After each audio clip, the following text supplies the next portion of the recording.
दोस्तों आज की इस वीडियो में मैं आपको बताऊंगा 60 लाख लोगों के एक ऐसे कब्रिस्तान के बारे में जो कि यूरोप के बहुत ही मशहूर शहर पेरिस के बिल्कुल नीचे वाक़या है। लेकिन उससे पहले जिन दोस्तों ने अब तक मेरा चैनल सब्सक्राइब नहीं किया तो सब्सक्राइब के बटन को क्लिक करके साथ ही साथ बेल आइकन को भी दबा दें ताकि आपको हर आने वाली नई वीडियो की अपडेट मिलती रहे। तो चलिए दोस्तों शुरू करते हैं। दोस्तों पेरिस फ्रांस का कैपिटल है। पेरिस को रोशनियों का शहर कहा जाता है और इसके अलावा ये अपने एलिफेंट टावर की वजह से भी बहुत मशहूर है। हर साल सैकड़ों सयाह पेरिस का रुख करते हैं, लेकिन बहुत ही कम लोग ये बात जानते हैं कि पेरिस के नीचे क्या मौजूद है। दोस्तों पेरिस के नीचे एक पूरा कब्रिस्तान आबाद है।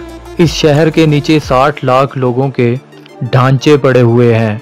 इनको कैटाकॉम्ब्स ऑफ पेरिस भी कहा जाता है। यूं एक इंतहाई खूबसूरत दिखने वाला शहर दरअसल एक कब्रिस्तान के ऊपर आबाद है। ये कब्रिस्तान पेरिस शहर के नीचे मौजूद गारों और सुरंगों में मौजूद है जो मीलों तक फैला हुआ है। इस कब्रिस्तान में 60 लाख लोगों के ढांचे मौजूद हैं। इसके मुतालिक बेहद ही अजीब किस्म की बातें भी मशहूर हैं जिनका जिक्र मैं इस वीडियो में करूंगा। दोस्तों जब पेरिस यूरोप का हब बना और लोगों की बड़ी तादाद दुनिया भर से इस शहर का रुख करने लगी तो इसके साथ साथ पेरिस एक बहुत बड़े मसले से भी दो चार हो गया। 17वीं सेंचुरी तक पेरिस में लोगों की तादाद में बहुत ही ज़्यादा इजाफा हो गया था। आबादी बढ़ने के साथ साथ मरने वाले लोगों की तादाद में भी इजाफा होना शुरू हो गया। ये तादाद इतनी बढ़ चुकी थी कि अक्सर लोगों को दफनाने की जगह भी नहीं मिलती थी। अक्सर लाशें कब्रों से बाहर निकल आती थी। ये एक बहुत ही परेशान कुन बात थी क्योंकि शहर भर में लोगों को दिन रात इन लाशों से फैलने वाली स्मेल आती थी जिससे बड़ी तादाद में लोग बीमार भी होना शुरू हो गए थे। इसी परेशानी की वजह से 1763 में यानी 1763 में फ्रांस की गवर्नमेंट ने फैसला किया कि फ्रांस के कैपिटल पेरिस में अब किसी इंसान को दफनाया नहीं जाएगा और हर लाश को शहर से बाहर दफनाया जाएगा। ये बात मुनासिब तो थी लेकिन पेरिस में वहाँ की चर्च को ये बात पसंद नहीं आई। इन लोगों ने इस बात की मुखालफत की। ये झगड़ा 17 साल तक चलता रहा और लाशों को पेरिस में ही दफनाए जाने का सिलसिला चलता रहा। लेकिन 1780 में यानी 1780 की गर्मियों में फ्रांस में लंबी बारिशों का सिलसिला शुरू हो गया। इससे पेरिस भी मुतासिर हुआ और शहर में दफन की गई लाशें बाहर निकलना शुरू हो गई। पूरा शहर गली हुई लाशों से भर गया। शहर में बीमारियां फैलने लगी और बदबू की वजह से लोगों का रहना मुश्किल हो गया। इस बार फ्रांस की हुकूमत को एक्शन लेना पड़ा। पेरिस के सबसे बड़े कब्रिस्तान का नाम सेमेंट्री ऑफ इनोसेंट्स था। इस कब्रिस्तान में तकरीबन 20 लाख लोग दफन थे। इसके अलावा शहर भर में मौजूद तमाम कब्रिस्तानों की लाशों को मिला लिया जाए तो ये तकरीबन 60 लाख लाशें बनती थी। जैसा मैंने आपको बताया कि उन दिनों फ्रांस में शदीद बारिशें हो रही थी और इन बारिशों में ये काम आसान नहीं था, लेकिन फ्रांस की हुकूमत ने फैसला किया कि इन तमाम लाशों को जल्द अज जल्द कहीं और मुंतकिल किया जाएगा। ये दुनिया की तारीख की सबसे बड़ी लाशों की तादाद थी जिनको मुंतकिल किया जाना था। इन लोगों की खुशकिस्मती थी कि इन लोगों को इन लाशों को स्टोर करने के लिए एक आइडियल जगह मिल गई। इस जगह को लाइमस्टोन टनल्स कहा जाता है। ये सुरंगें या टनल्स पेरिस के नीचे मौजूद हैं।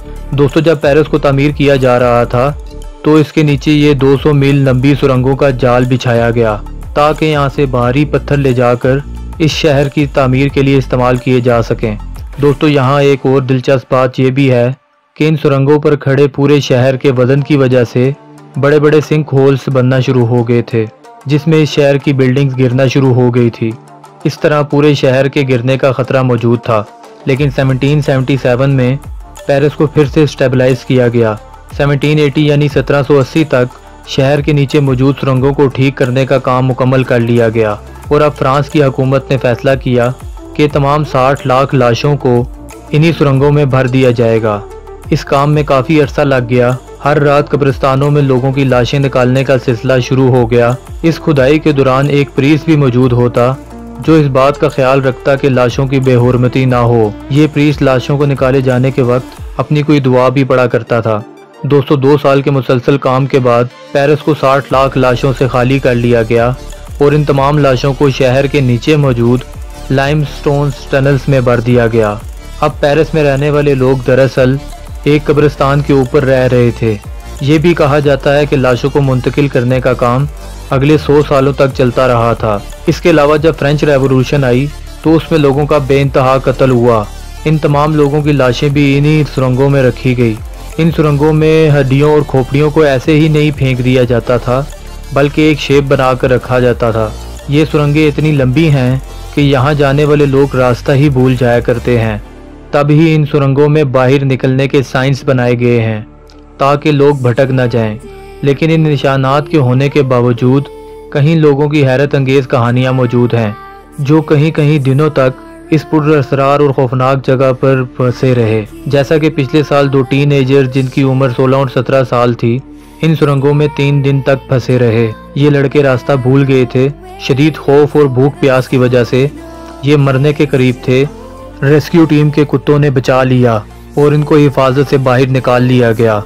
दोस्तों, 60 लाख से भी ज़्यादा इंसानी ढांचों से भरी हुई ये पुरअसरार सुरंगें, जो कि 300 किलोमीटर तक फैली हुई हैं, लोगों में शदीद खौफ की इलामत हैं। इन सुरंगों में तरह तरह के वाक़यात भी रिपोर्ट होते हैं। इन वाक़यात में कितनी सच्चाई है ये हम नहीं जानते। इन पेंटागॉन्स की तरफ जाने वाले रास्ते का नाम गेट ऑफ हेल है, यानी कि जहन्नुम का दरवाज़ा। अगर आप भी पेरिस जाते हैं और इस कब्रिस्तान में जाने की ख्वाहिश रखते हैं तो कुछ लोगों के साथ जाइएगा, क्योंकि इस कब्रिस्तान में अकेला जाना ख़तरे से खाली नहीं। दोस्तों, आपको इस कब्रिस्तान के बारे में जानकर कैसा लगा नीचे कमेंट कर ज़रूर बताइएगा। और इसी तरह की और भी बहुत सी वीडियोस देखने के लिए हमारा चैनल सब्सक्राइब करें और बेल आइकन को ज़रूर दबाएं। Thanks for watching.